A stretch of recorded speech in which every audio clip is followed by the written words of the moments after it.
Si la vie est apparue il y a environ 1 milliard d'années, il faudra attendre 400 000 ans pour observer le prodige que furent les premières cellules nerveuses.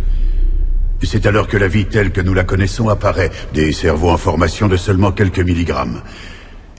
Il est impossible à ce stade de déceler quelques signes d'intelligence que ce soit. L'action est plutôt de type réflexe.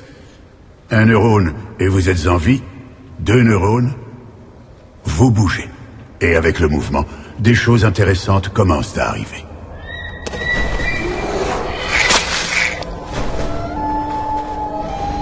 La vie animale sur Terre remonte à plusieurs millions d'années.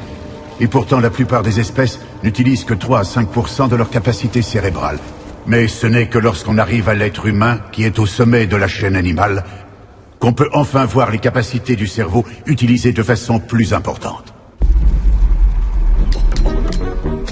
10%, ça peut paraître peu, mais c'est beaucoup quand on voit tout ce qu'on a fait avec.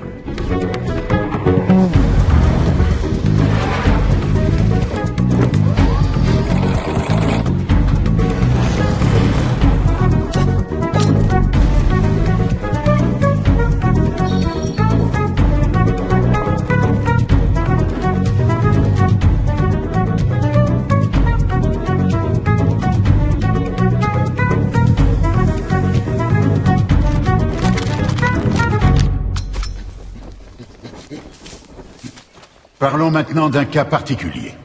Le seul être vivant à utiliser sa matière grise mieux que nous, le dauphin.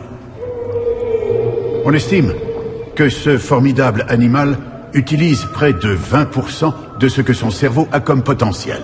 Ce pourcentage le dote, entre autres, d'un système d'écholocation considéré comme plus performant que n'importe quel sonar inventé par l'homme. Mais le dauphin n'a pas inventé le sonar, il l'a acquis naturellement. Et de là découle le point le plus crucial de la réflexion philosophique que nous avons aujourd'hui.